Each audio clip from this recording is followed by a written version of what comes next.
Happy Wednesday. It's hump day. The weather looks rainy again. But maybe it's a good thing. Maybe we'll see a lot of flowers coming because of all the rain. Right? April showers bring May flowers. Hopefully that rings true.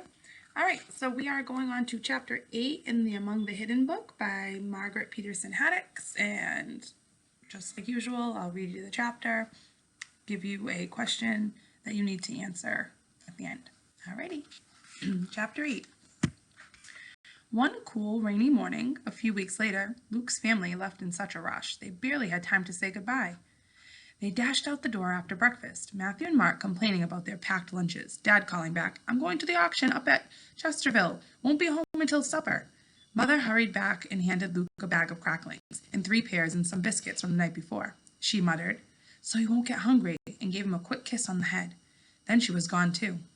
Luke peeked around the stairway door, surveying the chaos of dirty pans and crumb-covered plates left in the kitchen.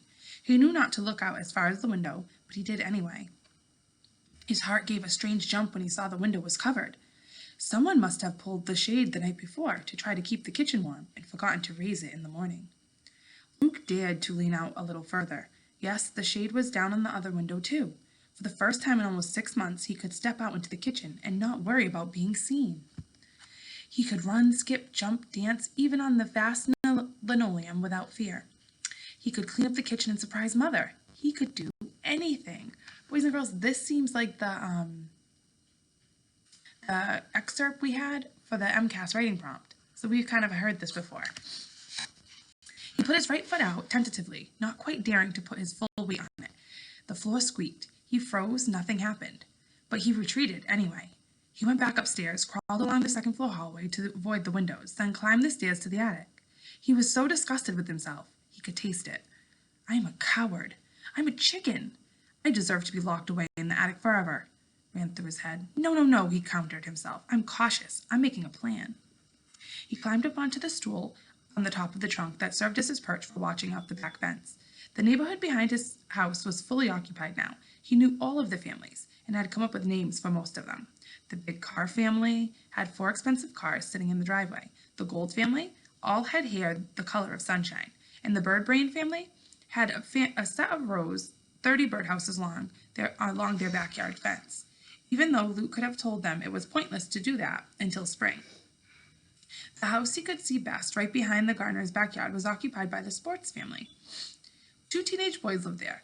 Their decks overflowed with soccer balls, baseball bats, tennis rackets, basketballs, hockey sticks, and apparatus from games Luke could only guess at. Today, he wasn't interested in games. He was interested in seeing the families leave.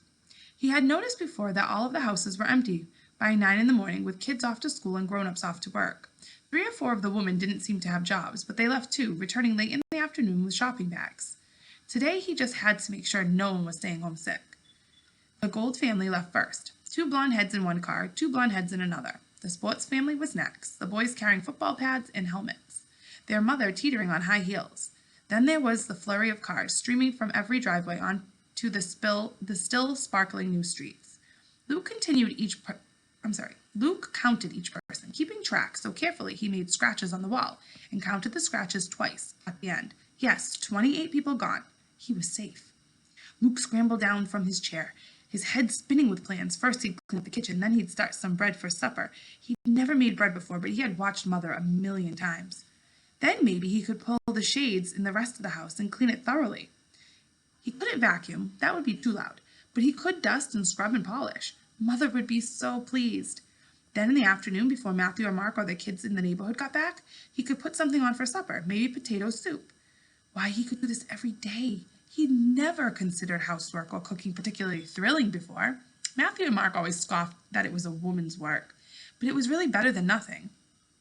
And maybe, just maybe, if this worked, he could convince Dad to let him sneak out of the barn and help there too. Luke was so excited he stepped into the kitchen without a second thought this time. Who cared if the floor creaked? No one was there to hear it. He gathered up dishes from the table and piled them into the sink, scrubbing everything with extraordinary zeal. He measured out flour and lard and milk and yeast, and he was putting it all in a bowl when it occurred to him it might be okay to turn on the radio, very softly. Nobody'd hear, and if they did, they'd just figure the family had forgotten to turn it off, just as they'd forgotten to raise the shades. The bread was in the oven, and Luke was picking up lint by hand in the living room on the living room rug when he heard tires on the gravel driveway. It was 2 o'clock in the afternoon, too early for the school bus or mother or dad. Luke sprinted for the stairs, hoping whoever it was would just go away. No luck. He heard the side door creaking open, then Dad exclaiming, "What the?" He was back early. That shouldn't matter. But hiding on the staircase, Luke suddenly felt like the radio was too loud, and it was as loud as an orchestra. Like the smell of the baking bread could fill 3 counties. "Luke!" Dad yelled. Luke heard his father's hand on the doorknob. He opened the door. "I was just trying to help," Luke blubbered. "I was safe. You left the shades down, so I thought it was okay, and I made sure everyone was gone from the neighborhood, and..." Dad glared. "You can't be sure," he snapped. "People like that, they get deliveries all the time. They get sick, they come home from work, they have maids coming during the day." Luke could have protested. No, the maids never came before the kids got home from school. But he didn't want to give himself away any more than he already had. "The shades were down," he said. "I didn't turn on a single light. Even if there were 1,000 people back there, no one would know I was here. Please, I've just got to do something. Look, I made bread and I cleaned up and..."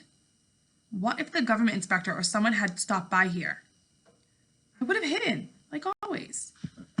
Dad was shaking his head and leaving the smell of bread baking in an empty house. "You don't seem to understand," he said. "You can't take any chances. You can't because..." At that precise moment, the buzzer on the oven went off, sounding as loud as a siren. Dad gave Luke a dirty look and stalked over to the oven. He pulled out the 2 bread pans and tossed them on the top of the stove. He flipped off the radio. "I don't want you in the kitchen again," he said. "You stay hidden. That's an order." Luke went out the door without looking back. Luke fled up the stairs. He wanted to stomp angrily, but he couldn't. No noise allowed. In his room, he hesitated too, upset to read, too restless to do anything else. He kept hearing, "You stay hidden. That's an order," echoing in his ears. But he'd been hidden. He'd been careful. To prove his point to himself, at least, he climbed back up onto his perch by the back fence and looked out into the quiet neighborhood. All the driveways were empty. Nothing moved. Not even the flag on the Gold family's flagpole or the spokes on the Birdbrains family's fake windmill. And then, out of the corner of his eye, Luke caught a glimpse of something behind one window of the Sports family's house. A face. A child's face. In a house where 2 boys already had lived. And that is the end of the chapter 8. So we've already heard that chapter. That was the full chapter. We had heard an excerpt from that chapter, kind of like a summary, gave us all the important parts. So we're a little bit familiar with that.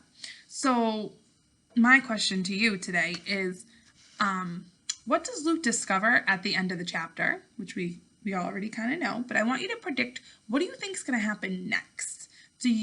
Just come up with what you think could happen next, because this is kind of like where we left off from the MCAS prompt. Now we get to read the whole book and we're going to find out what's actually going to happen. All right, so you can leave it in the comments and we can have a discussion. I hope you come up with some good ideas of what you think is going to happen next and why you think that. All right, until tomorrow, friends. See ya.